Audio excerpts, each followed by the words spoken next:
सत साहिब सतगुरुदेव की जय। बंदी छोड़ कबीर साहिब जी की जय। बंदी छोड़ गरीबदास जी महाराज जी की जय। स्वामी राम देवानंद जी गुरु महाराज जी की जय हो।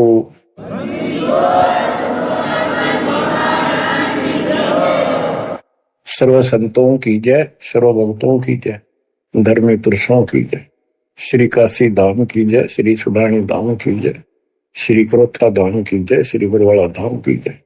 सत साहिब बच्चों, परमपिता परमात्मा कबीर जी की असीम रजा से आप परमात्मा की महिमा सुन रहे हो, अमर कथा सुन रहे हो, सत्यनारायण कथा सुन रहे हो। परमात्मा कौन है, कहां प्रमाण है, उसका क्या नाम है, परमात्मा की हमको आवश्यकता क्यों है, यह सब जानकारी मूल ज्ञान के अंदर विद्यमान है जो आपको सुनाया जा रहा है। ये सूक्ष्म वेद कहते हैं। ये सूक्ष्म वेद आपको सुनाया जा रहा है। हम हिंदू धर्म में जन्मे तो हिंदू धर्म के मूल शास्त्र हैं वेद और गीता, प्लस में इनके सपोर्ट में श्री 18 पुराण है। तो यहां पर हमने सबसे पहले ये समझना होगा कि वेद और गीता क्या है, पुराण क्या है। वेद गॉड गिवन ज्ञान है, गीता के अंदर भी वही ज्ञान चारों वेदों का सारांश है। इति सिद्धम के ये भी गॉड गिवन है। और पुराण क्या है, जैसा भी ब्रह्मा जी को चारों वेद मिले, क्योंकि परमेश्वर कबीर जी ने, सतपुरुष जी ने सूक्ष्म वेद भेजा था ज्योत निरंजन के अंतःकरण में, इसके कंप्यूटर में ईमेल कर दी थी। इसने उसमें से सतपुरुष की जानकारी कति निकाल दी, कहीं कहीं हिंट छोड़ दिए, वो हटाए नहीं जा सकते थे।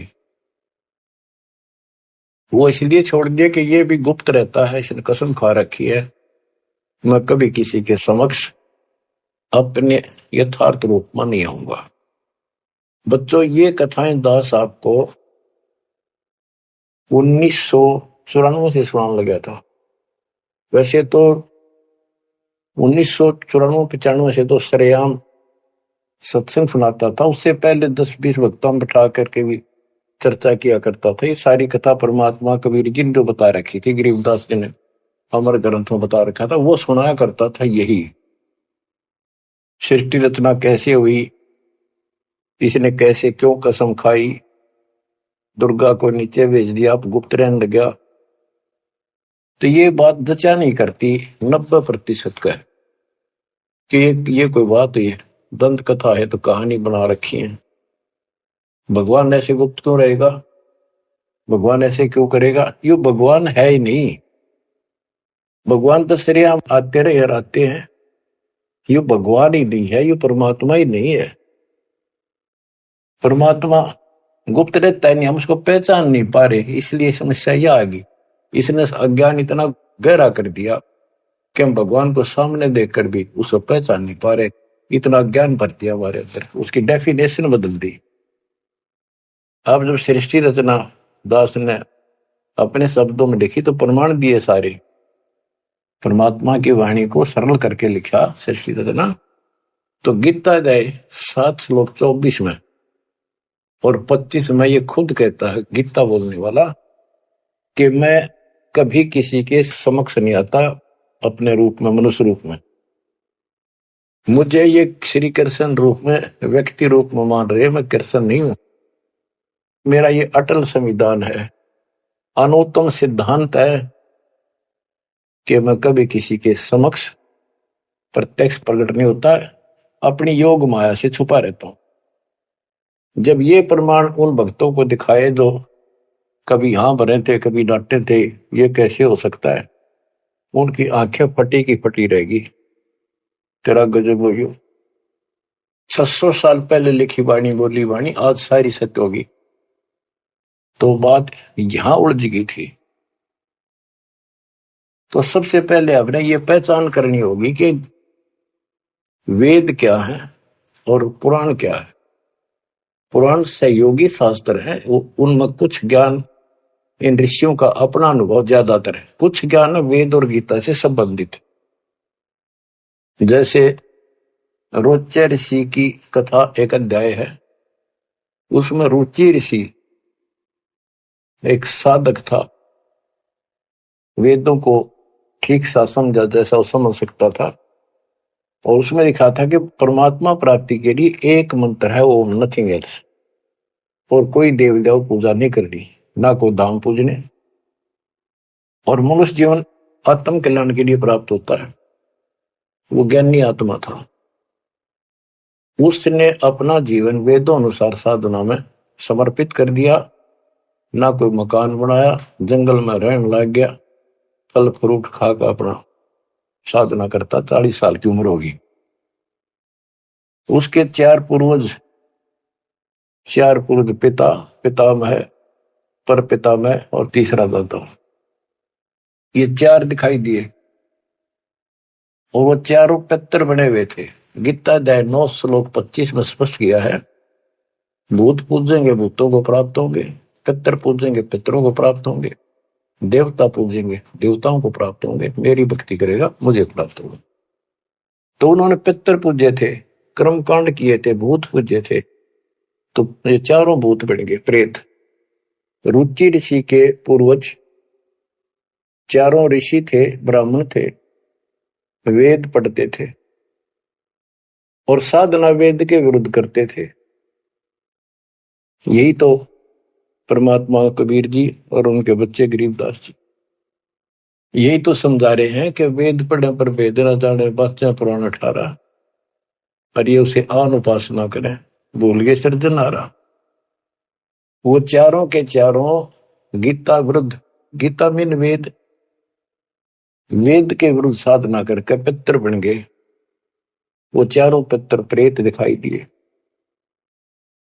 उन्होंने कहा कि हे बेटा ऋषि, हे बेटा रुचि, आपने विवाह क्यों नहीं कराया? हम चारों दुख पा रहे हैं, हम भूखे हैं, प्यासे हैं, कष्ट उठा रहे हैं, हम पितर बने हुए हैं, विवाह कराओ, हमारे पिंड भराओ, श्राद्ध निकालो, हमारी कर्म कांड करो ताकि हमें कुछ राहत मिले। रुचि ऋषि वेद के जानने वाले थे। उन्होंने कहा, हे पितामहो, वेद में तो कहा है कि ये कर्म कांड, पितर पूजा, आन उपासना, देव पूजा, ये मूर्खों की साधना है, अविद्या है, आप मुझे क्यों इसमें लगा रहे? वो चारों ऋषि कहते हैं ब्राह्मण के बेटा बिल्कुल सही है, वेद में कर्म कांड को अविद्या ही लिखा है, और बच्चे तुम जिस मार्ग पर लगा है ये मोक्ष मार्ग है, और देखो हम दुख पा रहे हैं, हमारा कर्म कांड कर, हमारा छुटकारा करा। फिर बताते हैं पितर ये दे देंगे, पितर ये दे देते, पितर खाक दे देते, आप भूखे मरे। मार्कंडे पुराण से रोच्य ऋषि की उत्पत्ति कथा, ये अध्याय है, चैप्टर है। तो उन पितर, आप तो नरक में पड़े ही थे, वो शास्त्र अनुसार शास्त्रों में वर्णित साधना कर रहा था, रुचि ऋषि को और फंसा लिया अपने जाल में। अब ये मोह भी एक काल का जाल है। मन में आई ते पिताजी दुख पारे, दादाजी दुख पारे, परदादा, तीसरा दादा।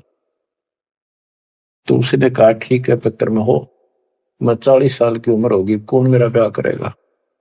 पितर बोले ये हो जाएगा, तू ऐसे तप कर ले। उसने तप करा, फिर ब्याह हुआ, फिर उनके पितरों के पितर पूजा करी। आप भी पितर बना, रुचि ऋषि भी पितर बना, वो आप भी पितर बने रहे थे। तो बच्चों ये जो वेद ज्ञान है गॉड गिवन, और जैसे किसी ने कांट छांट कर छोड़ रखा है, पर सहज इतना वो कराया है। और पुराण जो है ये ऋषियों के अपने अनुभव है। तो वेद ज्ञान स्पष्ट हो गया। दोनों से स्पष्ट हो गया। रुचि ऋषि कहता है ये अविद्या है, वेद में बोला ऐसा नहीं करना, और पितर भी हाँ भरते क्योंकि उन्होंने वेद पढ़ रखे थे, पर क्रिया गलत करी। स्पष्ट हो गया, पुराण से स्पष्ट हो गया, ये पुराण में वेद ज्ञान है। इसके अतिरिक्त इस कथा में जो भी है सारी बकवास है, कति नरक में जाने का है। इसलिए जो वेद ज्ञान है वो हमने स्वीकार्य है और उसको समर्थन में ले भी रहे हैं। और गीता बोलती है 9वें अध्याय का 25वां श्लोक यही कह रहा है। लेकिन यहां तो गीता बोलने वाला कहता है मेरी भक्ति करता है तो मुझे प्राप्त होता है। 8वें अध्याय के 8, 9, 10 में कहता है कि 8वें अध्याय के जो 3 में बता परमेश्वर ब्रह्म, उसकी जो भक्ति करता है उसको प्राप्त होता है। इस प्रकार हमने इस अध्यात्म ज्ञान को निर्णायक तरीके से समझना है। अब ये साधना इन्होंने ठीक की नहीं, साधना ठीक ना करने से यह दुर्गति कराएगी। एक नहीं, तकरीबन ये सबका यही दशा है। परमात्मा ने कहा था मूल ज्ञान अभी बताना नहीं है, 33 अरब ज्ञान हम व्याख्या, मूल ज्ञान हम गुप्त ही रखा। यानी 33 अरब हमने ज्ञान बोल दिया, वाणी बोल दी, इस मूल ज्ञान को अभी तक छुपा के रखा था। और बच्चों ही वे कति रोशनी कर दी परमात्मा ने। अब प्रसंग चल रहा है कि परमात्मा की पहचान नहीं हुई, और पहचान ना होने से हम सामने भगवान को देखकर भी स्वीकार नहीं कर पाए। अब ये अमर कथा चल रही है, ये सुनाता हूं संत गरीबदास जी के अमर ग्रंथ से, तथा कबीर सागर का सहयोग साथ में लिया जाएगा। सतयुग में सत सुकृत के टेरा, त्रेता नाम मुनींद्र मेरा, द्वापर में करुणा में कहाया, कलयुग नाम कबीर धराया। गरीब अनंत कोट ब्रह्मंड में बंदी छोड़ कहाए, सो तो एक कबीर है जननी जने नमाए। गरीब काशीपुरी कष्ट किया उतरे अदर आधार, मोमिन को मुजरा हुआ जंगल में दीदार। बच्चों आपको बताया था कि द्वापर युग के अंदर सुदर्शन नाम के एक परमात्मा कबीर जी के परम भगत थे। उस समय परमेश्वर करुणा में नाम से प्रकट थे और वाल्मीकि जाति थी। सुदर्शन भी वाल्मीकि जाति से थे। इनके माता पिता परमात्मा कबीर जी यानी करुणामय जी की बात को नहीं माना, वो मरे गए। भगत चिंतित हुआ, बहुत चिंतित हो गया। तब कबीर साहब जानी जान तो थे ही, फिर उसके मुंह तक को आना चाह थे कि बेटा क्या बात होगी, मौत तो होया करे पर दौरे थे, इस समय शरीर छोड़ ही देना चाहिए, चिंता ना कर, सभी ने जाना है। फिर उसने बताया प्रभु ये परमेश्वर मरण की चिंता को ना, इनके कष्ट की चिंता है, इन आपकी शरण नहीं ली, असंग जन्म दुख पाओगे। बड़े अच्छे थे, दास को ठाई ठाई फिरा करते थे, कंधे बताते थे, लाद करते थे। वो बात याद आवा है, अब इनका क्या होगा। मैं इनका कोई उपकार नहीं कर पाया, मेरे पास भगवान मेरे साथ थे, मैं समझा नहीं पाया मुझसे क्या अपराध हुआ। यानी वो कमजोरी तो थी है उसमें। परमात्मा बोले बेटा चिंता ना कर, तेरे माता पिता ने मैं संभालूंगा और कष्ट नहीं पाने दूंगा, इनको मोक्ष भी दूंगा, आप विश्वास रखें। बस इतने कहे बात से सुदर्शन जी को तो 100% विश्वास था। कति शांत हो गए, दंडवत प्रणाम किया, सो शुक्र बनाए, निश्चिंत हुआ। यह है संकट मोचन कष्ट मंगल करण कबीर। पल में के कर देख, सेकंड में दुख दूर कर दिया, पर निभाया भी उसको। तो बच्चों अपने उस वचन के आधार पर परमात्मा उस सुदर्शन जी के माता पिता से मिले। उनका पहला जन्म हुआ, मनुष्य का ब्राह्मण थे, 6-7 साल की उम्र के बच्चे रूप में मिले, 2 साल उनके साथ रहे। उनको समझाने की चेष्टा की, पर उल्टे बोले। एक दिन थप्पड़ मार दिया, परमात्मा अंतर्ध्यान हो गए। बहुत रोए, तड़पते रह गए, हे भगवान थे, हे मालिक कित गए, सारा जीवन तड़प कर खोया। वो कर्म बनाए, याद बनी, वाले की चाह बनी, यो भी एक स्मरण हो गया उनका। अगला जन्म में फिर वो जन्म हुआ मनुष्य का, ब्राह्मण ब्राह्मणी रूप में हुए, ब्याह हुआ, संस्कार से ही तो संस्कार जुड़े सारे। उसमें भी ब्राह्मण थे, अहंकार भरा पड़ा था ऊंच जाति का। पहले वह मरोड़ काटी, उनको मुसलमान बनवाया परमात्मा। ये इनका गौरी शंकर सरस्वती नाम था, और बड़ी अच्छी लगन थी। शिव जी की केवल शिव पुरानी कथा करते थे और किसी को नहीं मानते थे, ना को पाखंड करते थे, ना किसी को भ्रमित करते थे। कथा सुना दी, वो दान दक्षिणा आ गई, वो अपना स्वीकार किया, उसी से रोटी रोटी चलाते थे और दान भी करते रहते थे, क्योंकि पहले से वो सच्चा सुच्चा जीवन जीते आ रहे थे। संतान फिर भी नहीं हुई, तो उनकी महिमा काफी होगी और ब्राह्मणों से उनकी महिमा ज्यादा होगी। भाई निस्वार्थ सेवा ये करे हैं, ना कोई लालच, ना मिसगाइड करते। काफी जनता हिंदू लोग इनके दीक्षा लेने लगे। मुसलमानों को टेंशन यह होगी कि ये हिंदू धर्म का ज्यादा प्रचार कर रहा है, और जो कर्मकांडी पंडित थे उनको ये टेंशन होगी कि इसने हमारी रोजी रोटी बंद कर दी। वो उससे ईर्षा रखते थे और औरों को मिसगाइड करते थे, झूठ बोले क्या करेगा, ना कोई क्रिया बताता, ना कोई धर्म कर्म बताता, कथा सुना देता, इससे क्या होने का है। मुसलमानों को पता था कि सारा ब्राह्मण समाज इनसे दूर है, इनका कोई साथी नहीं, और ये हिंदू धर्म का प्रचार ज्यादा कर रहा है। उसको एक दिन जाके 10 माता ने जबरदस्ती अपना पानी पिला दिया, उसके सारे मकान में छिड़क दिया। लोग पूछना भाई कैसे आ रहे हो, क्या हो गया, भाई इसने मुसलमान धर्म स्वीकार कर लिया। वह बात आगे की तरफ फैल सारी काशी ब्राह्मणों में, अरे गौरी शंकर तक डूब गया, मुसलमान बन गया। मुसलमानों ने सारा उनका पानी छिड़क दिया, उनको मुसलमान बना दिया। भाई जब वह पंचायत होगी पंडिता की, बहिष्कार कर दिया, जात से निकाल दिया, धर्म से निकाल दिया, गंगा में स्नान करना बंद कर दिया, कोई नहीं जाएगा हिंदू उसके पास। अब रोजी रोटी की समस्या आ गई। उन्होंने लाकर 4 लकड़ के लठ ताना बुन का काम शुरू कर दिया। पहले तो रोजगार चल रहा था दक्षिणा से, अब यह समस्या और खड़ी हो गई थी, तो वो बहुत आसानी से शुरू हो जाता। जुलाई का काम वो शुरू कर दिया। काफी वर्ष हो गए, कोई संतान नहीं हुई। बेशक वो मुसलमान थे, पर भक्ति अपने वही करते थे, शिव जी को याद करते थे। ये आपको पहले ही बताइए कथा। तो बच्चों, एक दिन क्या होता है, नीरू नीमा के कोई जानकार आगे पड़ोस में, जैसे कि मुसलमानों से ही संपर्क था, हुए कोई यारी दोस्ती थी, वो आगे औरतों में चर्चा चल रहा करे, एक जातक तो चाहिए था, एक लड़का तो होना चाहिए था,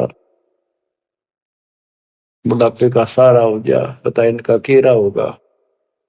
नूर अली और नियामत, तो नीमा नीरू कहने लग गए थे, उनको नाम बदल दिए थे उन्हें, गौरी शंकर से गौरी शंकर का नीरू नाम रख दिया, और सरस्वती का नियामत, उसका नीरू नूर अली, तो उसका नीरू कहने लगे उसको नीमा। तो नीमा सारी रात रोई। सुबह वो स्नान करने जाते थे एक लहर तारा तालाब, जिसमें गंगा का पानी लहरों के द्वारा, घाट सा था गौ घाट से, उसे मिट्टी कट जाती है, वो बहुत नीचा किनारा बन जाता है, उस पर से पानी उछड़ उछड़ का आकर एक तालाब बना था, उसको लहर तारा तालाब बोलते हैं। वो आज भी विद्यमान है, लेकिन उसमें पानी अब गंगा का नहीं आता, परिस्थिति बदल जाती है। उसमें बहुत सुंदर मनोरम दृश्य था वहां का, स्वच्छ जल गंगा का भरा ही रहता था, कमल के फूल विकसित थे, आसपास बहुत सुंदर पेड़, हरे भरे छायादार वृक्ष भी लगे हुए थे। वो उनकी कुटिया से लगभग 1.5-2 किलोमीटर दूर था। 3 किलोमीटर, एक कोस 3 किलोमीटर का होता है। तो वो सुबह सुबह उस वहां स्नान करने जाने लगे। पहले गंगा घाट पर नहाया करते थे, नहान की आदत डेली थी, तो वहां तक घूम भी आते, स्नान भी कराते डेली, और शिव जी को याद करते थे, भक्ति करते थे। नीमा रो रही थी रास्ते में, बुरी तरह रोती जाती, हे शिव जी भगवान, एक बच्चा हमें भी दे देते बेटा, हमारा भी टाइम पास हो जाता, आपके घर में क्या कभी। फूट फूट कर रो रही थी, चल रही थी। नीरू बोला, नीमा क्यों आंख खराब कर रही है अपने, ये सारा दिन रोड पर लग रही है, बता बीच में भूल पुलिस ही फिर शुरू होगी। भगवान ने देना होता दे ही देते हो, पर कितनी होती है, कुछ तो भगवान करे ठीक ही है। वह रो ही रही थी, मान नहीं रही थी, फिर भी जैसे तैसे पहुंच गए स्नान स्थान तक। लहर तारा तालाब पर पहुंचे, फिर नीमा नहा ली, बाहर आ गई। फिर नीरू स्नान करने गया। नीमा जो कपड़ा बांध कर नहाई थी, दोबारा उसको धोने के लिए गई, कपड़े चेंज करके। वो ब्रह्म मुहूर्त का समय था, सुबह सुबह 1.5 घंटा पहले सूर्य उदय से। तो उस समय पहले अंधेरा दिखता है, तुरंत ही कुछ देर बाद एकदम रोशनी सी साफ हो जाता है, अंधेरा रोशनी दिखने लग जाती है। तो नीरू नहा रहा था, वह कपड़ा धोने गई, उसने देखा कमल के फूल पे कोई वस्तु हल रही है। एक पैर दिखा, उसने सोचा कोई सांप है। बहुत ध्यान से देखा तो बच्चा था, एक पैर हिला रहा था, नवजात शिशु। नीरू से कहा नीमा ने कि देखियो जी, बच्चा है, बालक है, लड़का है, कमल के फूल को देखो।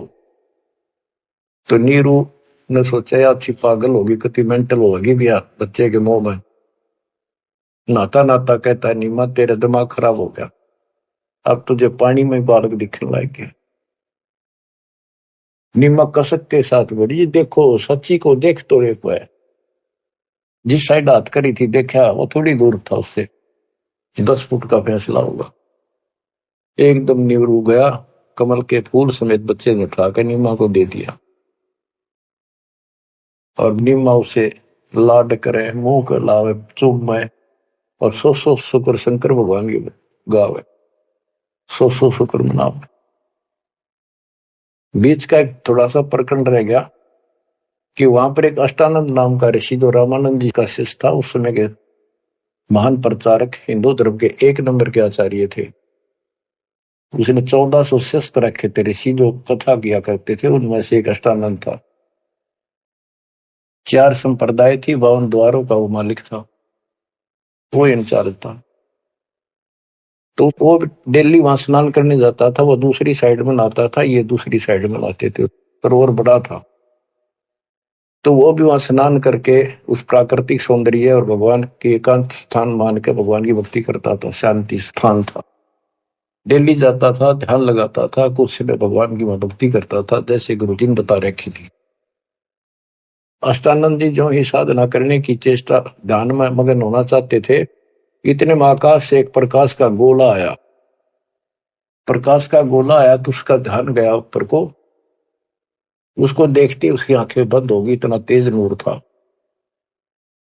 जब आंखें बंद हुई तो उसमें देखा कि एक बालक का रूप दिखा, बगैर प्रकाश का। जैसे हम सूर्य की ओर देखते हैं तो देख नहीं सकते, फिर आंखें बंद करते हैं तो अंदर प्रकाश रहित आकार दिखाई देता, सूर्य का गोलाकार।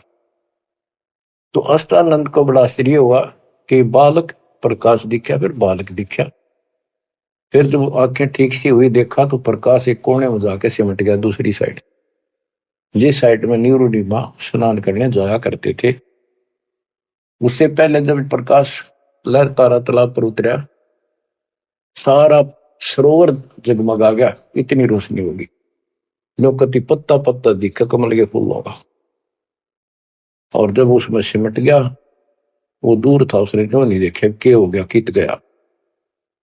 उसने अपने गुरुजी के पास उठ कर आ गया, साधना नहीं करी, रामानंद जी के पास आए, उनसे पूछा, हे गुरुदेव, आज मुझे ऐसा अद्भुत दृश्य दिखाई दिया, ये मेरी भक्ति की उपलब्धि है या कोई भ्रम है मेरा। ऐसे ऐसे का आकाश से प्रकाश का गोला आया, मेरी आंखें उसके नूर को सहन नहीं कर सकी, मेरी आंखें बंद हो गई। बंद होने के बाद देखो तो एक बच्चे का, बालक का रूप है, लड़के का।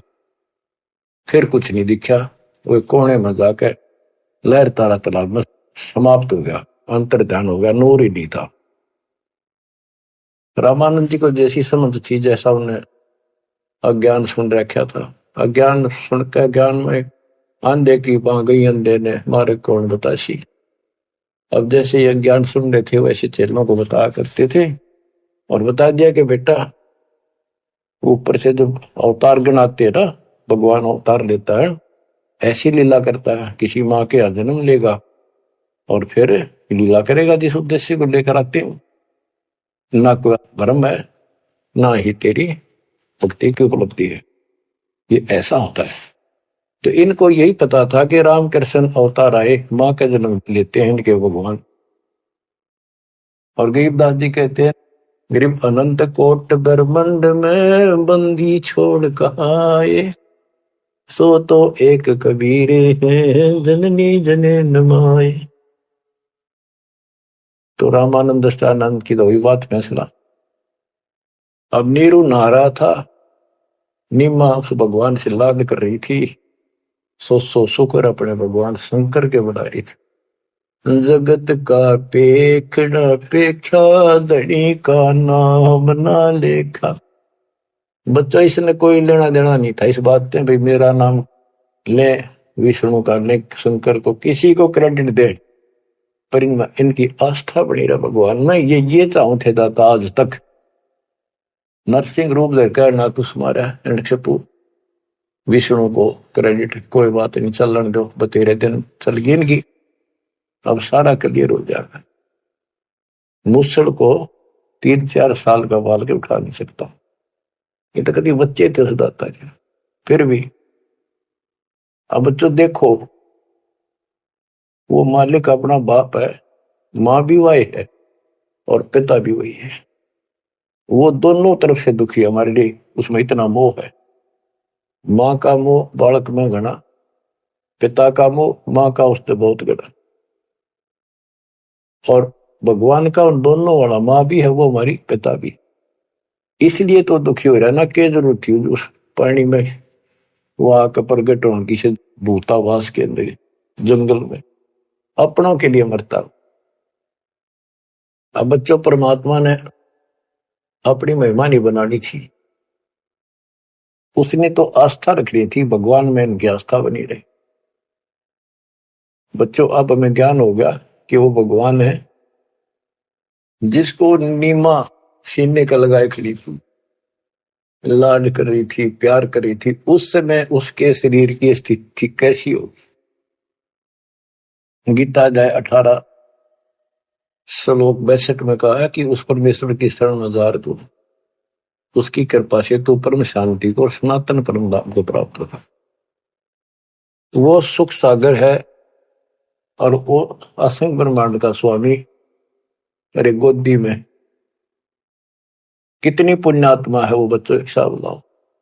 उस मालिक का नाम लेने से कितनी खुशी होती है, शरीर में अलग से एक लहर दौड़ती है। और वो बहन उसको सीने से लगा रही, मुंह चूमे, लाड करे, कितना मोह हो गया। सो सको रे शंकर भगवान, हे भोलेनाथ बड़ी दया करी। इतने में नीरू स्नान करके आ जाता है। उसको लोक लाज के हिसाब से उसने विचार किया अपने मन में, और वो नीमा के सामने व्यक्त किया कि नीमा, हम इस बच्चे को लेकर घर नहीं चलेंगे, क्योंकि समाज के लोग ये कहेंगे ये किसी का चुरा लाए, ये कहेंगे इसके माता पिता, बताओ वहां छोड़ कर आवांगे। हम बतावा कितने, हम कहेंगे कमल के फूल पे, वो मानने नहीं। यह सारी बात उल्टी हो जाएगी। अब तक पहले तो मुसलमान बने, अब इनसे भी निकाल दिया जाएंगे, हमें काशी से निकाल देगा राजा कि तुम बच्चे चुराते करते हो। नीमा बोली, जी कुछ भी कहो, मैं इस बच्चे बिना जी नहीं सकती। पता नहीं इसने कैसे मोहित कर लिया मेरे को। मैं प्राण छोड़ सकती हूँ, मैं देश निकाला ले लूंगी, देश काम छोड़ दूंगी पर बालक नहीं छोड़। निम्मा का अटल फैसला सुन के नीरू को जिंदगी में पहली बार दुख हुआ कि अकती जिद्दी होगी, मैं इसकी सारी मानता हूँ या एक भी नहीं मानती मेरी, और कितना दुख हो जाएगा कि तो जावांगे मेरे दोस्ता 60 साल की उम्र होगी, कहाँ टूक मांग कर खावांगे, क्या करेंगे, 100 ला इसने। अंत में दुखी होते रोते हुए कहा मैं तेरे मारूंगा थप्पड़, ऐसा तो मानती नहीं, पटक इसने नीचे। आज तक मैंने तेरे तेरे हाथ भी नहीं गिरा था क्योंकि हमारा संतान नहीं थी, मैं चाहता था इसको कष्ट ना हो, पर तू जमा जद्दी होगी। जब उसने हाथ करना चाहा तो परमात्मा बोले बुद्धि में कि निम्मा नीरू मोमिन तुम्हें कुछ नहीं होगा, मैं तुम्हारे कल्याण के लिए आया हूं और मुझे घर ले चलो, कुछ नहीं होगा, कोई कुछ नहीं कहेगा। अब नीरू ये बात नहीं समझ पाया था कि कुछ ना होगा, पर होगा जरूर। उसने सोची वो तो होगा सो होगा, ये मनमान इसमें कोई भूत प्रेत पितर कोई जिंद बोल रहा है, यू तनाड़े मार देगा। वो डर गया, उठा कर अपनी चदरी आगा आगा हो लिया। अब लड़का बच्चा लेकर गए अपने घर, आसपास के अड़ोस पड़ोसी आ गए, लड़का इतना सुंदर है, आज तक देखा नहीं इतना सुंदर बालक, तो इतना चमक, इतना खिला हुआ चेहरा। लोग इकट्ठे हो गए, काशी की औरतें न गीत गाती हमें। वो तो भूल भाल के कितने लहर किसका था, तो उन्होंने बता ही दिया ऐसे ऐसे था, बाकी कोई नहीं पूछा था कि इतना सुंदर बालक, मालिक की कृपा करा के बुद्धि बदल दे। सबका लगाव हो गया नीमा की तरफ, ये तो भगवान आ गए थारी गोदी में। ये तो कोई कह विष्णु जी, कोई कह शंकर भगवान आ गया, कोई कह वरुण देवता भगवान दिखाई दिए, इंद्र देवता, कोई धन का देवता कुबेर बतावे, अपने अपने गुण गावे, अपने अपने हिसाब से परमात्मा को उसकी महिमा बतावे, उसका मूल्यांकन कर रहे थे। और नीमा ने कहा इसका नजर लगाओगे मेरे बच्चे को, तुम ऐसे ना बोलो कि बालक ना देखे तुमने, पागल हो गए तुम सारे, आओ हट तोड़ के तो औरतें कहती है नीमा बालक तो देखे पर इसे ना देखे। बच्चों उस परमात्मा के प्यार में जब बात बंद हो जाती है दास की, जिसको हम खोज रहे वो हमारे साथ रहते, हम इतने निर्भाग इतने कर्महीन उसको आज तक नहीं पहचान पाए। ये हमारा बाप है, ये हमारा भगवान जिसके लिए हम भटक रहे। मैं रोवे तो सृष्टि को, सृष्टि रोवे मोहे, गरीबदास इसी वियोग को समझ नहीं सकता को। बच्चों ईब समझ में होगा, ये अब समझेगा हमारे बीच का जो फैसला था, बीच में जो दीवार थी अब कति टूट जाएगी, साफ हो जाता।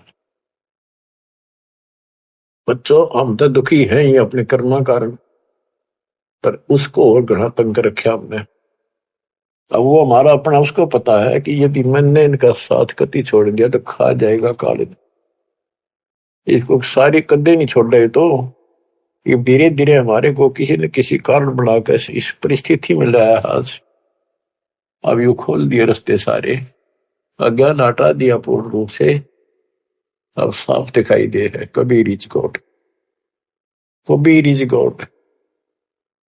गरीब अनंत कोटि ब्रह्मंड का एक रति नहीं वार, सतगुरु पुरुष कबीर हैं ये कुल के सर्जनहार। गरीब सब पदवी के मूल हैं, सकल सिद्धि है तीर, दास गरीब सतपुरुष बजो, अविगत कला कबीर।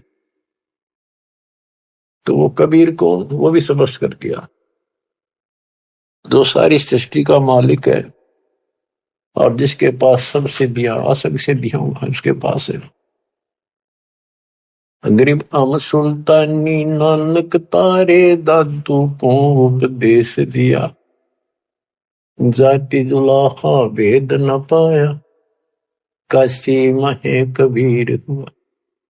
जाति जुला सारा स्पष्ट कर दिया, कति खोल के दर दिया।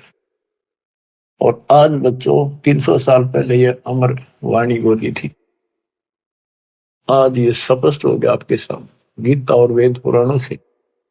वेद मेरा भेद है, मैं ना वेदन के माही, जौन वेद से मैं मिलूं वो वेद जानते नहीं। सूक्ष्म वेद के अंदर परमात्मा की महिमा लिखी है। ऋग यजु है श्याम अथर्व, ये चारों वेद चित भंगी रे, सूक्ष्म वेद बचे साहिब का, सोहन सा सतसंगी रे। आज इस सूक्ष्म वेद से हमें पता चला सत्य का। अब हम सत्य के साथी हो गए, सत्संगी हो गए, हम कबीर साहब के फॉलोअर बन गए। वो सच्चे परमात्मा परम अक्षर ब्रह्म के हम शरण आगे, वो शरण हमें प्राप्त होगी।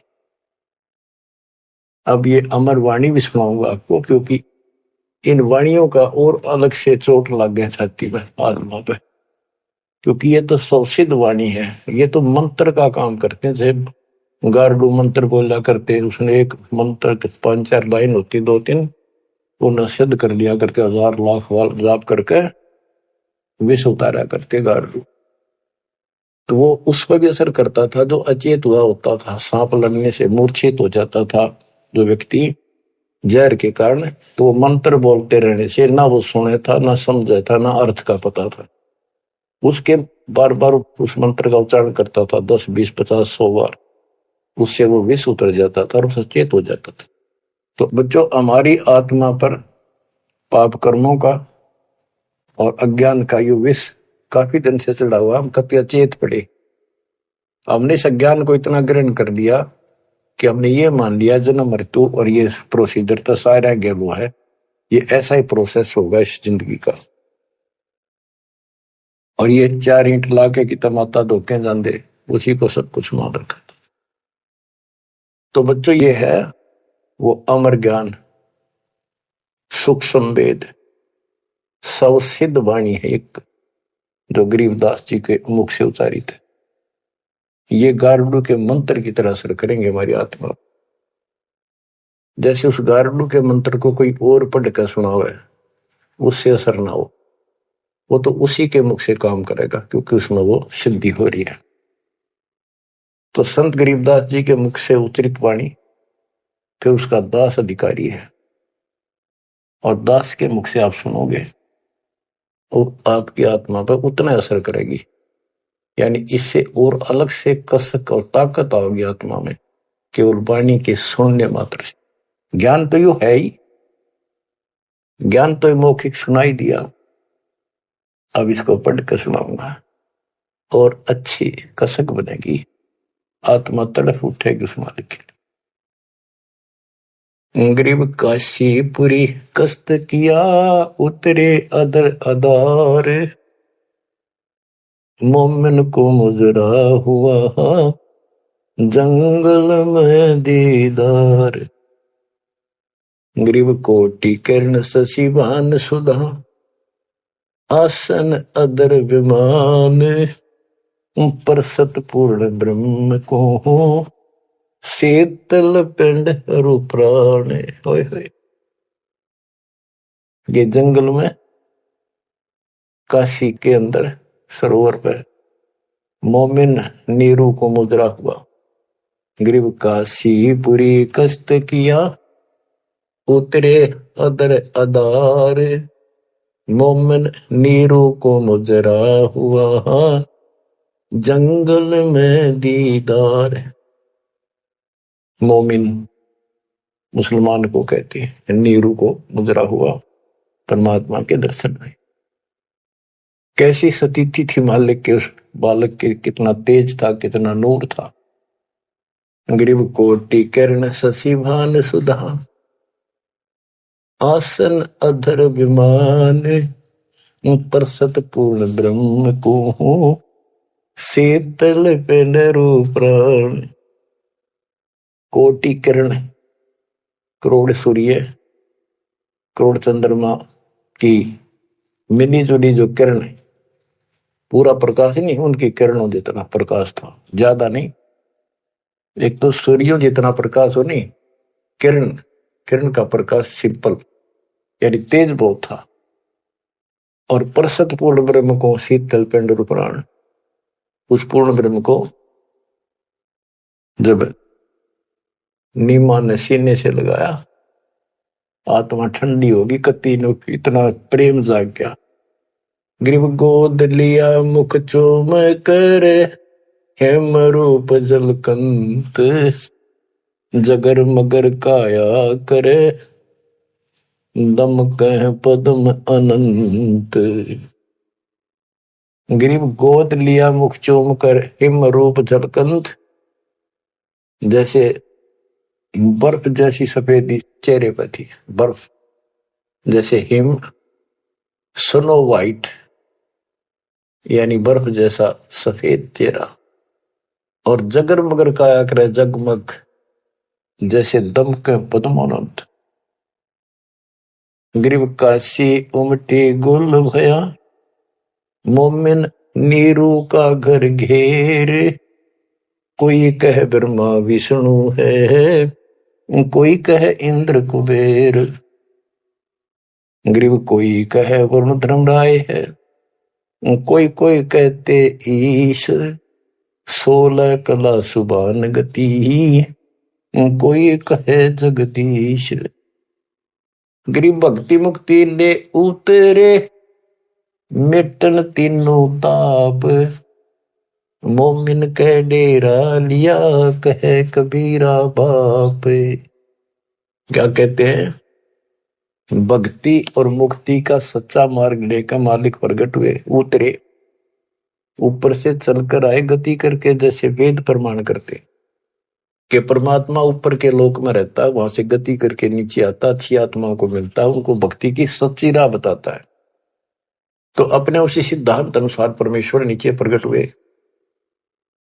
गरीब भक्ति मुक्ति ले उतरे, मिटन तीनों ताप, मोमिन के डेरा लिया, कहे कबीरा बाप। अब क्या बताते हैं संत गरीबदास जी के भक्ति मुक्ति ले उतरे, मिटन तीनों ताप, मोमिन के घर एक मुसलमान के आके डेरा लिया, और उस मोमिन नीरू को कबीर जी अब्बा जान यानी पिताजी कहते थे, बाप क्या करते। रद्द विचार करो उस मालिक को क्या पड़ी थी हमारे लिए। वो तो लीला करनी थी क्योंकि अपने बच्चे के वचन भी पूरे करने थे, और हमारे लिए ये ज्ञान भी देना था, एक प्रमाण भी देना था कि इस समय में हम पहचानते, इसी कारण से तो पहचाने जो लीला मालिक कर गए। आज वेदों से प्रमाणित हो गया परमात्मा ऐसी लीला करता वो है भगवान सही। यो ना कृष्ण की ऐसी लीला वेदों वर्णित, ना श्री राम की, ना विष्णु और ब्रह्मा शंकर जी की, किसी की वजह नहीं। तो वेद गॉड गिवन है, परमात्मा का सच्चा सिद्धांत है। तो उस सिद्धांत पर खरा कौन उतरता है? अब ये सिद्ध हो गया कबीर भगवान। कौन कबीर? जो काशी में जुल्हा था। अब क्या बताते हैं? गिरिव भक्ति मुक्ति ले उतरे, मिटन तीनों ताप, मोमिन के डेरा लिया, कहे कबीरा बाप। गिरिव दूध न पीवन अनभक, नहीं पलने झूलंत, अदर अमान ध्यान में कमल कला फूलंत। ना दूध पीवे, ना पानी पीवे, ना कुछ खावे, और मालिक ऐसा दिखे जैसे इसके दिमाग कहीं और ही जा रहा है। अब बच्चों, अब और भी टिप्पणी करनी है, बहुत घने आगे। कोई कहे छल ईश्वर नहीं, कोई कही छल है, ईश्वर नहीं है। गरीब कोई कहे छल ईश्वर नहीं, कोई के नर कहलाए, कोई कहे गण ईश का, जो जो नीमा मातर साए। कोई कुछ कहे, कोई कुछ कह रहा था, अपनी अपनी बुद्धि से मूल्यांकन कर रहे थे। तो जो जो वो बात बनावत थे, निम्मा बहुत दुखी हो रही थी, गुस्से हुई थी, उसमें धमकावा थी, क्यों पीछे पड़ रहे हो मेरे बच्चे का। गरीब काशी में अचरज भया, गई जगत की नींद, ऐसे दुल्हे पुतरे जो कन्नावर बींद। वो सारी सृष्टि का मालिक पृथ्वी पाया, गरीब खलक मुलक देखन गया, राजा प्रजारीत, जम्बू दीप जहान में उतरे शब्द अतीत। गरीब दुनी कहे यो देव है, देव कहते हैं ईश, ईश कहे पर ब्रह्म है, पूर्ण विश्व बीश। अब बच्चों, ना दूध पी रहा था, ना पानी, ना को भोजन, दलिया वलिया घोल कर पिलाओ तो मुंह बंद कर ले। 25 दिन बीत गए। नीमा बहुत बुरी तरह रोने लगी। आखिर होगी अकेली बालक मरेगा और साथ मरूंगी। सारी रात रोई। नीरू ने बहुत समझाई, कोई बात नहीं, भगवान ने दिया है तो लेगा तो क्या करा, इतना क्यों दुख पा रही। परवाह नहीं मानी, कि इसके गेल मरूंगी, अब मैं जीऊंगी नहीं, मैं इस बच्चे बिना जिंदा नहीं रह सकती। नीरू ने अपने मुसलमानों से सारा पूछताछ लिया था, किसी के जंतर मंतर लग गया नहीं। आखिर में उन्होंने सोचा रामानंद जी के पास जाता हूं, वो बहुत चर्चित हैं, विद्वान है, ब्राह्मण है, कुछ बताओगे जंतर मंतर। उसके पास गया, उसने सारा बताया कि ऐसे ऐसे हमें जंगल में एक लहर तारा तालाब में कमल के फूल पे एक बालक मिला 20-25 दिन पहले। हे ब्राह्मण जी, वो बालक कुछ खाता पीता नहीं, कुछ दया करो, को बताओ, विधि बताओ तो जो हम करें, हमारा बच्चा जीवित रहे, कुछ खावे पीवे। रामानंद जी से भी मालिक ने बुलवाया। रामानंद जी बोले, तुम्हारा बच्चा कोई सच्चा सुच्चा ब्राह्मण पैदा हुआ है, और ये कोई कुंवारी गाय दूध लाओ, कुंवारी बच्चिया ले आओ, बच्चिया जिसके साथ बैर ना लग गया हो, और वो अपने आप दूध देगी, उस बच्चे के पास खड़ी कर दियो। नीरू ने सोचा बकवाद करे या को बात करे, मैं मुसलमान हूं बन गया, इसलिए इसने मेरे को ठीक से जवाब दिया नहीं। तो इस प्रकार वो मन मार के वापस आ रहा था, और उधर से उसने निम्मा का रुदन दिखाई देता, रोए थी। उधर से उसकी पुकार सुनकर परमात्मा की कृपा से, क्योंकि वो शिव जी को याद कर रो रही थी, हे भगवान शिव जी, आपने ऐसा अनमोल बालक दिया, हे परमात्मा इसका अच्छा ना देते, अब ये मरेगा साथ मैं मरूंगी, ऐसा विलाप कर रही थी। तो भगवान ने, कबीर साहब ने प्रेरित किया, शिव जी ऊपर से शिव लोक से एक ब्राह्मण रूप बना के वहां आ गया और पूछा, माई क्यों रो रही है। एक साधु रूप बना के आ गया। तो माई रोती रोती बोली कि हे ऋषि जी, हे ब्राह्मण के साधु, मेरा दुख बहुत लंबा चौड़ा है, मेरी ना सुनोगा था आप भी रोओगे। नो कह के फिर रोने लगी, बुरी तरह रोती रही। भगवान शिव जी बोले, माई ऐसे कहते हैं, अपना दुख दूसरे के साथ जाकर देना तो हल्का हो जाया करे, बता दो कुछ, तो मैं भी कुछ जानू हूं, बता दूंगा।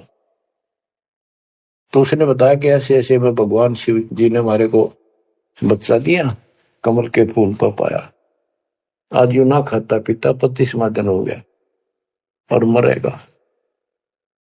शिव जी बोले, माई मुझे ला, देखा तेरा बेटा कहाँ है। वो लाई उठा के साधु के चरणों में रखना चाह, वो परमात्मा वहां से उठे और साधु के सिर के बराबर हवा में लटक गए। हवा में ऐसे ऐसे लेटे लेटे जैसे बच्चा लेटा होता है, ऐसा कैसा। तो नीमा को अचरज हुआ कि सचमुच ये महात्मा गजब का है, इसने बच्चे पर चमत्कार करके हवा में उड़ा दिया। तो परमात्मा बोले शिव जी इनको कहो एक कुंवारी बच्चिया दे आओ, कुंवारी गाय बच्चिया, और उसके ऊपर अपना हाथ रख दिए, एक कोरा बर्तन मंगा लिए, ताजा कति कुमार से ताजा लाना, वो उसके नीचे रख दियो, ये उसको घर का अपना बंद हो जाएगा। इतने में नीरू आ गया। नीरू भी ये बात सुन रहा था, खड़ा खड़ा आके खड़ा हो गया था, बात हो रही थी। तो शंकर भगवान जी साधु रूप में कह रहा है नीमा को कि तेरा पति कहाँ है? अब जी अभी आ जाता है, बाहर गया है। नीरू आ गया, आकाश जी बोलो कि एक कुंवारी गाय ला, तेरा बेटा वो कुंवारी गाय का दूध पिएगा। अब रामानंद जी की बात तो उसका यकीन नहीं हुआ था, पर यह महात्मा भी यही कह रहा है।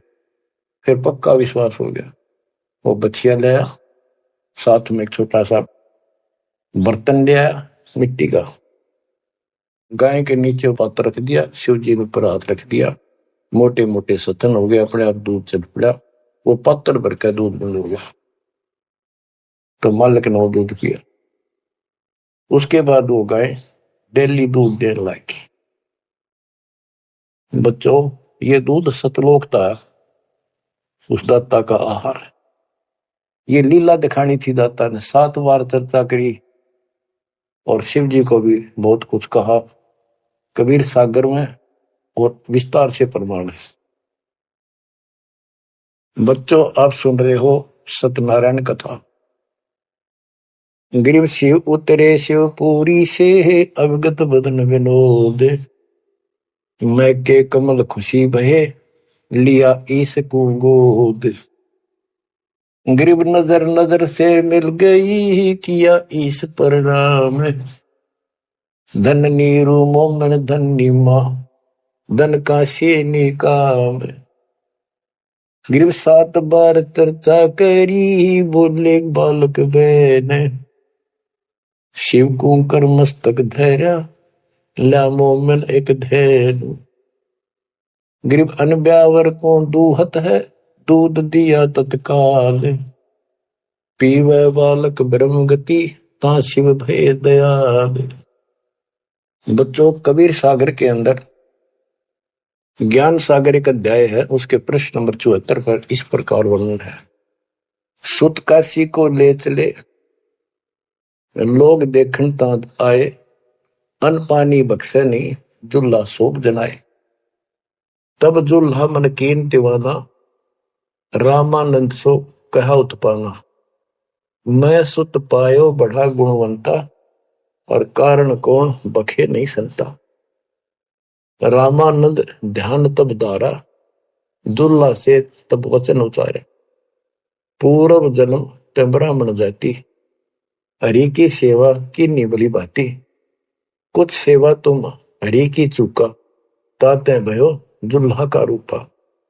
प्रीति पर भूखे तो मान लीना, ताते दान में सुत तो है दीना। रामानंद जी बताते हैं, जब रामानंद जी को जाके कहा नीरू ने कि महात्मा जी ऐसे ऐसे मुझे लड़का मिला जंगल में, और वो खाता पीता कुछ नहीं, कारण बताओ। तो रामानंद बोले पहले तुम ब्राह्मण जाति में थे, भक्ति बहुत करते थे, लेकिन भगवान की कोई भक्ति में कोई गलती बन गई, जिस कारण से तुम दुल्हे के रूप में जन्मे हो, और परमात्मा ने तेरी फिर भी पुकार सुन ली, इसलिए जंगल में तेरे को पुत्र दे दिया। नीरू ने कहा कि हे प्रभु 10 कीनो तस पायो, आरत हो तो दर्शन आयो, सो कही उपाय गुसाई, बालक अक्षुदावंत हुसकाई। कि मन दिशा करी उसी बरली, मेरे भी तक कर्म फूट के, मैं जैसा भी हूं ठीक हूं, आरत संकट में तेरे पास आया, कुछ दया करो जिसते बालक कुछ खा ले। रामानंद युक्ति उचारा, तब सुत कोई ज्ञानी अवतारा, बच्चिया जाही बैल नहीं लागा, सो लाई ठाड़ क्रोते जागा। एक बच्चिया लाओ जिसके बैल न लगे हो, और ऐसा ही किया गया। तो उन्होंने दूध पिया, बच्चिया लाएगी, वो आपने छोड़ दिया। तो बच्चों सब तरह से प्रमाण दिया जाएगा। अब नंबर आता है, ये तो सुख संवेद कबीर वाणी, गरीबदास जी की वाणी। ऋग्वेद मंडल नंबर 9, सूक्त नंबर 1, मंत्र नंबर 9 में क्या लिखा है उस परम पिता के बारे में। अब ये सुना दो एक लाइन, तुम्हारे को कति भरम दूर हो जाएगा। मूल पाठ में ऐसे लिखा संस्कृत में, अभि इमं अधन्य उत्सलंती धेन्व शिशुम सोमम इंद्राय पातवे। पूर्ण परमात्मा जब बालक रूप में प्रकट होता है, इसका ये अर्थ है उनके परवरिश की लीला अधन्य बिना दनाई, अभी यानी पूर्ण रूप से कवारी गायों के द्वारा होती है। ये लक्षण है वेद में। वेद मेरा भेद है, मैं ना वेदन के माही, जोन वेद से मैं मेरे वो भेद जानते हैं। बच्चों आज इतना ही, अमर कथा जारी रहेगी। परमात्मा आपको मोक्ष दे, आपको चरणों से दूर ना करे, दास की यही पुकार है। सत साहिब।